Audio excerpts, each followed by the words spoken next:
بینندگان عزیز، سلام بر شما. در حاشیه کنفرانس بزرگی در پاریس به مناسبت روز جهانی زن در خدمت شما هستیم.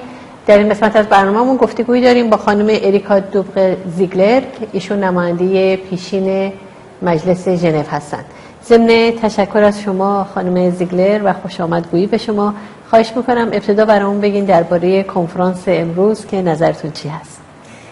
Écoutez, cette conférence, les femmes contre l'intégrisme, est incroyable, extraordinaire, que des femmes appartenant à un mouvement ancien, long mouvement de résistance, d'abord contre le Shah, ensuite contre les mollahs d'Iran, que ce mouvement mette en place une conférence contre l'intégrisme revêt une signification extrêmement importante pour les femmes musulmanes des pays musulmans auxquels les courants intégristes sont en train de faire croire qu'il n'y a d'autre issue en islam que leur asservissement.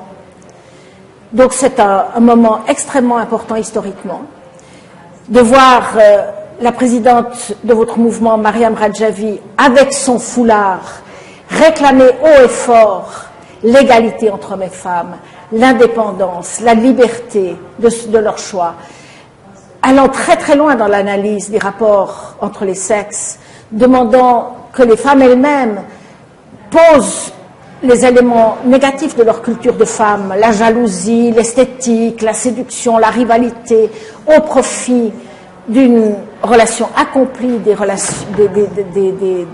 des possibilités d'être avec les hommes. C'était un moment extraordinaire.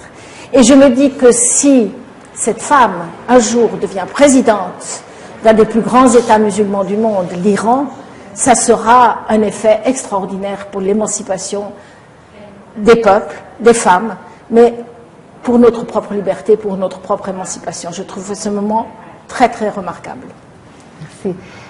خانم زیگلر، می‌خواستم ازتون سوال کنم که در مورد زنان مجاهدی که در اشرف و لیبرتی هستند، فکر می‌کنید که چه نقشی دارن در پیشتازی در واقع و پیشاهنگی در مقاومت ایران؟ Écoutez, comme toutes les femmes qui ont été impliquées dans des mouvements de résistance et qui ont payé le prix fort de leur engagement politique dans cette résistance, comme toutes ces femmes, les femmes d'Ashraf et de Liberty montrent évidemment un extraordinaire courage et sont infiniment dignes de notre solidarité par leur courage, leur dignité, leur ténacité. Évidemment aussi, on le dit avec regret, par les immenses sacrifices auxquels elles ont dû consentir pour rester engagées dans ce combat. Qu'elles soient aujourd'hui livrées par la volonté des mollahs, par la complicité du gouvernement irakien, par la complicité de l'envoyé de l'ONU chargé de leur protection, le monsieur Kobler, dont on souhaite vraiment qu'il soit déchu de ses fonctions, qu'elle se soit exposée à ce manque de protection est une indignité pour le monde civilisé et pour les Nations Unies et pour les organismes des Nations Unies qui sont en charge de faire respecter les droits des réfugiés. Non seulement les droits de l'homme, le Haut-Commissariat des droits de l'homme, mais aussi évidemment le Haut-Commissariat des réfugiés. Et on ne peut qu'être indigné et on doit, moi je trouve qu'un des gestes de solidarité que nous, femmes occidentales, nous pouvons faire à l'égard des femmes d'Ashraf et de Liberty, c'est de dénoncer ces circonstances et d'essayer de trouver la voie d'un discrédit durable en essayant d'expliquer les raisons pour lesquelles ce monsieur Kobler se comporte de cette façon-là. Donc, c'est un message que nous avons entendu déjà à la conférence de Genève où j'étais la semaine passée et auquel on va essayer d'agir, d'apporter des réponses actives en étant le plus solidaire possible et le plus actif possible dans la dénonciation de cette situation. خانم زیگلر، شما سالیان طولانی هست که با مقاومت ایران آشنا هستین. برام بگین از کی مقاومت ایران و مجاهدین رو میشناسین و چه خاطراتی دارین؟ Écoutez, j'ai 70 ans, donc c'était dans les années,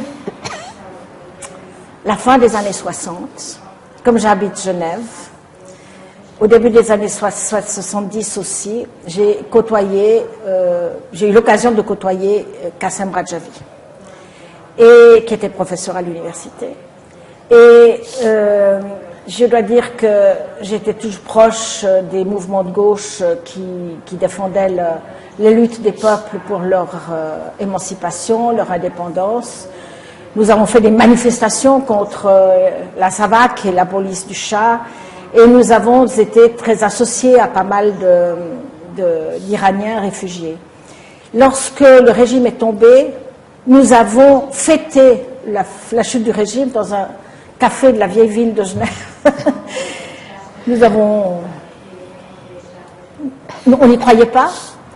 Et voilà que quelques mois plus tard, Khomeini a confisqué la libération du peuple iranien pour un régime religieux, obscurantiste, épouvantable, et qui a commis de très très nombreux crimes. Donc, lorsque, il y a quelques années, je dirais au début des années 2000, on commençait après la guerre après l'invasion de l'Irak par les Américains, lorsque a été mise en exergue la situation de détresse dans laquelle se trouvaient les occupants du camp d'Ashraf, les Moudjahidines sont venus à Genève pour plaider leur cause devant le commissariat des réfugiés, devant l'ONU, etc. Pour moi, c'était tout à fait naturel de répondre présente. Nous n'étions pas très nombreux, et je dois dire que nous devons à l'obstination des femmes de la résistance iranienne, des Moudjahidines, qui nous ont talonnés, téléphonés, convoqués, invités, réinvités, retéléphoné, visité, d'avoir été pris dans ce mouvement par une sorte de force, de violent courant, et qui nous a amenés jusqu'à aujourd'hui à constater l'extraordinaire élan de solidarité qui s'est développé dans le monde. Donc c'était pour moi une expérience remarquable. Et moi je suis extrêmement admirative des femmes du mouvement. در مجاهدین خلق و در مقاومت ایران چه ویژگی‌هایی، چه خصوصیاتی بیشتر شما رو به خودش جلب میکنه، توجهتون رو؟ Alors, la longévité du mouvement est extraordinaire. Le rôle des femmes, évidemment, totalement exceptionnel. Avoir imaginé de combattre l'intégrisme des mollahs en organisant la résistance sur un mode égalitaire, en donnant le rôle principal aux femmes et en abdiquant toute idée de patriarcat, de domination des hommes sur les femmes, en prêchant par l'exemple, c'est évidemment une caractéristique unique en son genre dans les mouvements de libération que j'ai côtoyés. La première, j'ai côtoyé des mouvements de libération nationale où les femmes étaient au front, au premier rang, par exemple le mouvement de libération de l'Érythrée, et la guerre finie, les femmes sont rentrées chez elles. Même chose dans l'Algérie, oui. Même chose, je pourrais multiplier les exemples.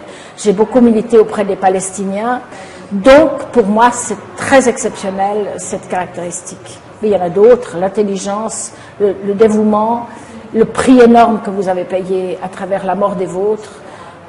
Ça, c'est des caractéristiques qu'on retrouve dans d'autres mouvements de libération, mais comme c'est un long mouvement, il y a eu beaucoup de sacrifices. Voilà. Merci beaucoup, merci beaucoup. Je vous en prie.